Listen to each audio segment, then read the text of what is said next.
बहुजन सौरभ, बहुजनांच्या सामाजिक व सांस्कृतिक चळवळीचे मुखपत्र। नमस्ते, जय भीम। मैं एडवोकेट डॉक्टर सिद्धार्थ कांबले, दैनिक बहुजन सौरभ का मुख्य संपादक। जिस दिन से राहुल गांधी ने एटम बम फोड़ा, मैं तो ऐसे समझ रहा हूँ कि वो न्यूक्लियर बम था। उसके रिएक्शंस कई सालों तक चलते रहेंगे और उसका भुगतान भी बीजेपी को बहुत बुरी तरीका से करना पड़ेगा। वैसे कि एक मसला निकल गया कि उन्होंने ये सब फोर्जरी किए और सेकेंडली वो डेटा दे नहीं रहे हैं, कंप्यूटराइज डेटा नहीं दे रहे, उसके बाद में वो वीडियो का ये नहीं दे रहे, क्लिप्स नहीं दे रहे और वो सब सारी चीज़ें। और आज अखिलेश यादव का एक बहुत बड़ा ट्वीट आया कि भाई हम लोगों ने एफिडेविट दिया कि यहाँ पे लोगों ने इतनी वोट चोरी की कि जिसका कोई अंदाजा ही नहीं था। इवन पुलिस ने उसमें सहभागी थे, पुलिसों ने वोट किए दूसरे के नाम पे। तो ये सब हमने एफिडेविट दे रहे। 18,000 लोगों का जो खेमा हुआ था यूपी में, वो सामने में आ गया। अभी यदि ये इसी बात में यदि ये आते रहेगा तो निश्चित रूप से मुझे ऐसा लगता है कि और हजारों टाइप के, फिर बाद में ईवीएम में कैसा गड़बड़ हुआ, ये कैसा हुआ, फिर मशीनें कैसे बदली, ये तो अभी बिगिनिंग है। मित्रों, जैसे जैसे ये पढ़ते खुलते जाएगी तो चाहे जुडिशियरी हो या कोई मिनिस्ट्री हो या गवर्नमेंट हो, अभी छुपाना नहीं होगा। मुझे लगता है कि लोग कहते हैं ना, सच्चाई इतनी ये प्रबल होती है कि जिसको तुम छुपा ही नहीं सकते, तुम किसी भी हालत में नहीं छुपा सकते। जिस दिन एफआईआर स्टार्ट हो जाएंगे और ऐसे मिट्टू जैसे सब लोग बात करेंगे, सब के सब कांग्रेस को सरेंडर हो जाएंगे। उन्होंने कहेंगे भाई हमारे ऊपर में कुछ एफआईआर मत करो, लेकिन हम बहुत सारी चीजें तुमको और बताएंगे। आदमी की ये है। आज देखिए कि वहाँ पे राजीव कुमार पहले थे, वो कहाँ है पता भी नहीं चल रहा उनका। वो कहाँ रहते, किससे बात करते, कुछ नहीं। मतलब ये बीजेपी हर एक जो भी आदमी को पूरा ये कर लेती है, मतलब पूरा यूज कर लेती है और ऐसी जगह पटक देती है कि जिसका पता भी नहीं चले। धनखड़ जी वाइस प्रेसिडेंट, ना उनका कोई फोन है, ना कुछ है, ना कहाँ गए, क्या हुआ। आज हमारे बहुत सारे लोगों ने कहा कि भाई हमने फोन किया। कपिल सिब्बल जी का एक बहुत बड़ा ट्वीट है, उन्होंने कहा कि मैंने फोन किया तो उनके पर्सनल सेक्रेटरी ने बोला कि नहीं अभी साहब तो अस्वस्थ है, कुछ उनकी तबीयत ठीक नहीं है। और उसके बाद में फोन करना भी मतलब फोन भी नहीं उठाया। तो ऐसा सिचुएशन है कि जब कभी इसका भी काम हो जाए तो ये बीजेपी और आरएसएस के लोग किसी को क्या करेंगे। हजारों लाखों लोगों ने अपनी बलिदान दिया उनको कि भाई ये बहुत देश का बहुत बड़ा काम कर रहे हैं और उसके पीछे में जो गंदगी थी, जो गंदी सोच थी, वो कितनी जहरीली थी, उसका अभी अनुभव कर रहे हैं। मित्रों, इसका कोई एंड नहीं होगा। लोग रास्ते पे आएंगे, जैसे स्टार्ट होगा वैसे आगे होगा।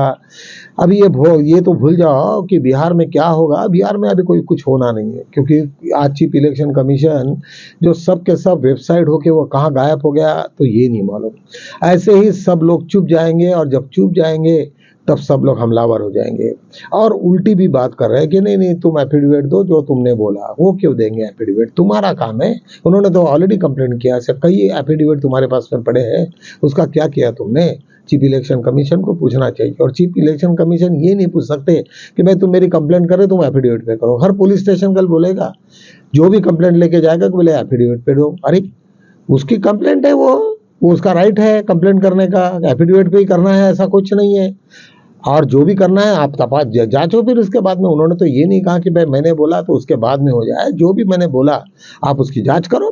चीफ इलेक्शन कमीशन का काम है, जो भी किसी ने ये किए तकरार की है तो उसके ऊपर में उसका तुरंत उसका ये करना चाहिए। और जब अखिलेश यादव कह रहे कि हमने 18,000 वोटों का पूरा एफिडेविट करके सब लोगों की साइन लेके दिया, तो उसका क्या किया तुमने। ममता बनर्जी ने ऐसी एक लेटर लिखा, उन्होंने कहा कि भाई हम जल्दी से जल्द तुम्हारा ये लगाएंगे, इसके ऊपर में सुनवाई होगी।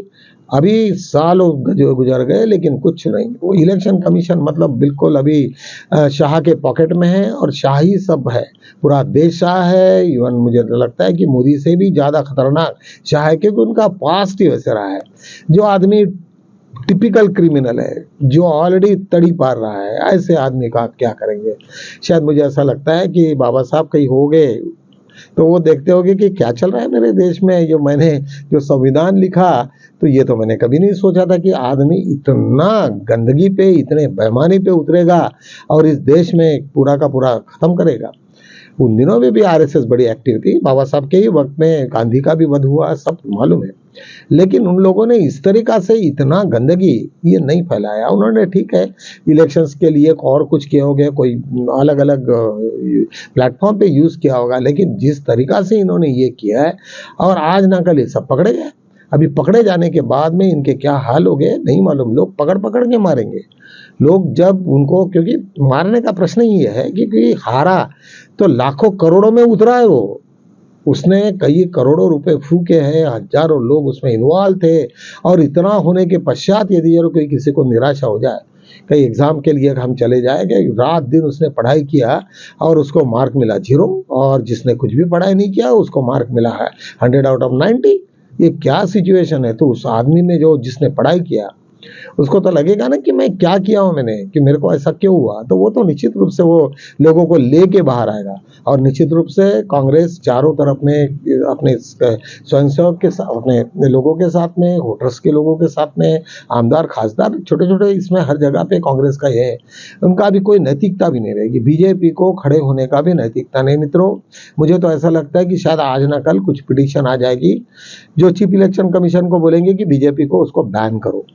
यदि बीजेपी बैन हो जाता है तो क्या हाल हो गए, आप समझ भी नहीं सकते। जो बीजेपी ने इतने कांड किए उसको बिल्कुल पार्लियामेंट अभी चीफ इलेक्शन कमीशन शायद बदल जाए और कुछ लफड़ा हो जाए, या सुप्रीम कोर्ट ने उसमें उसका ये लिए संज्ञान ले, तो मुझे ऐसा लगता है कि शायद हो सकता है कि वो आपकी पार्टी को क्यों बर्खास्त नहीं किया जाएगा, क्योंकि आप डायरेक्टली इन्वॉल्व हो, बीजेपी के लोग इन्वॉल्व है। और ऐसा कोई सिचुएशन हो जाए तो क्या देश में हाल हो गए।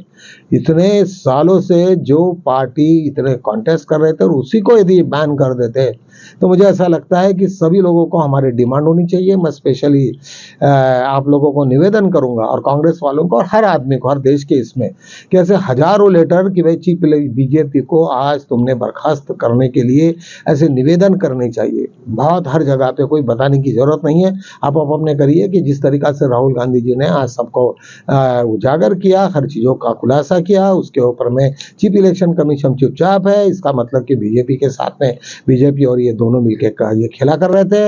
ये राष्ट्रद्रोह का आरोप है और निश्चित रूप से इन लोग, इसके वजह से आप लोगों ने बीजेपी को बर्खास्त करना चाहिए, उसको कम से कम 10 साल के लिए बंद करना चाहिए। ऐसे यदि हजारों ये आ जाते चीफ जस्टिस को लोग लिखे, तो मुझे ऐसा लगता है कि ये बहुत बड़ा ऐतिहासिक ये बात होगी कि जिन लोगों ने भी ये गलत काम किया उनको सफर होना पड़ेगा और ये होना चाहिए। अभी ये इन लोगों ने चीफ इलेक्शन कमीशन को वगैरह छोड़ दो, बीजेपी को डिस्क्वालीफाई करो करके आप चीफ इलेक्शन कमीशन का घेराव करेंगे, सभी लोग करना चाहिए। और यदि ऐसा होता है तो क्या हाल होंगे ये तो निशा मालूम होना चाहिए। चलो तो हम एक दूसरी खबर की तरफ चलते हैं कि आज अमेरिका और चाइना के बीच में कुछ बहुत ये हुआ। तुम्हें तो मालूम है मोदी जी का क्या हाल हो रहा है इंटरनेशनल लेवल में। अभी चाइना की तरफ में वो जा रहे थे, बाद में वो जापान को भी जाने वाले हैं। ये सब सिचुएशन आप लोगों के साथ में सामने में है। ऐसे सिचुएशन में यदि हमें ये पता चले कि चाइना और अमेरिका के बीच में जिस तरीका से टसल चल रही है, तो चाइना तो कमजोर है ही नहीं है और चाइना तो पूरा उनको निपट डालेगा।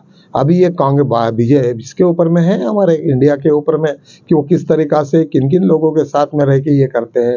और चाइना हमारा दुश्मन था कभी किसी वक्त, लेकिन जिस तरीका से हमें अमेरिका दिन दहाड़े जिस बेइज्जत कर रहा है और इंटरनेशनल लेवल पे बदतमीजी के जैसे काम कर रहा है, तो निश्चित रूप से वो मोदी रहे और कोई भी रहे, लेकिन हम देश के नागरिक होने के नाते निश्चित रूप से हमें ये भी चीज़ को ध्यान में रखना पड़ेगा कि ये हमारे देश का अपमान है, ये इंडिविजुअल नहीं है। रशिया तो पहले से परेशान है, पूरे मिडिल ईस्ट परेशान है, और सभी होने के पश्चात यदि इंडिया रशिया के साथ में आ जाता है और ब्रिक का मेंबर बन जाता है, तो निश्चित रूप से मुझे ऐसा लगता है कि ये बहुत बड़ी अमेरिका की भूल होगी।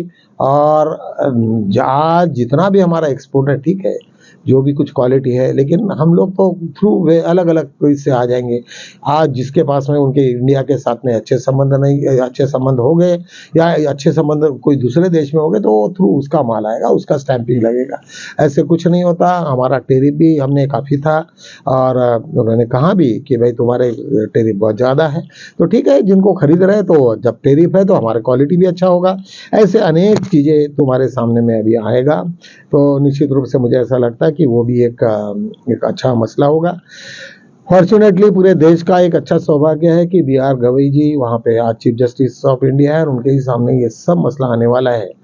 राहुल जी ने जितने भी पोल खोली है, सबका सब मसला उसी के पास में आएगा, उन्हीं के पास आएगा। यदि उन्हीं के पास में आ जाता है तो एक बहुत बड़ी एक अपॉर्चुनिटी है, और आने वाले दिनों में ये खुल जाए कि ये ईवीएम था, और ईवीएम को किस तरीक़ा से, कौन से इंटरनेट के द्वारा ये हो रहे थे, तो शायद अडानी, अंबानी, ये सब के सब लोग फिर दोबारा क्वेश्चन मार्क में आएंगे। और यदि ये सबूत निकल जाते हैं, खुद ही निकलेंगे, जब 2-4 लोगों को अंदर करेंगे, एफआईआर जब हो जाएगा, तब निश्चित रूप से सब के सब लोग भागेंगे आरएसएस के हेडक्वार्टर में।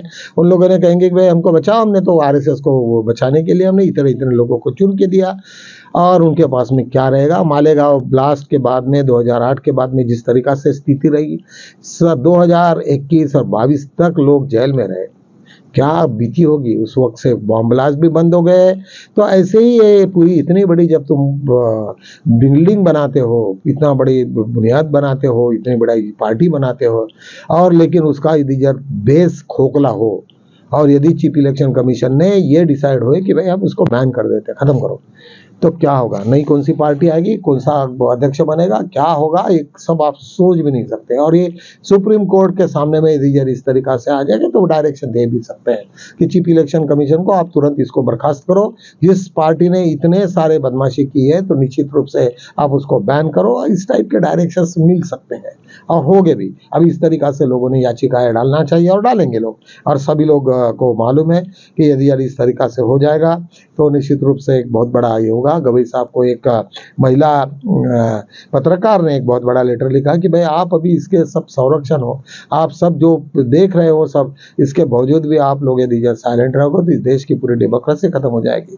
निश्चित रूप से मुझे ऐसा लगता है कि चीफ इलेक्शन कमीशन को कुछ ना कुछ स्पेशली डायरेक्शन देने का काम सुप्रीम कोर्ट करेगा। इन्हीं शब्दों के साथ में हम यही रुकते हैं, कल मिलेंगे, तब तक के लिए जय।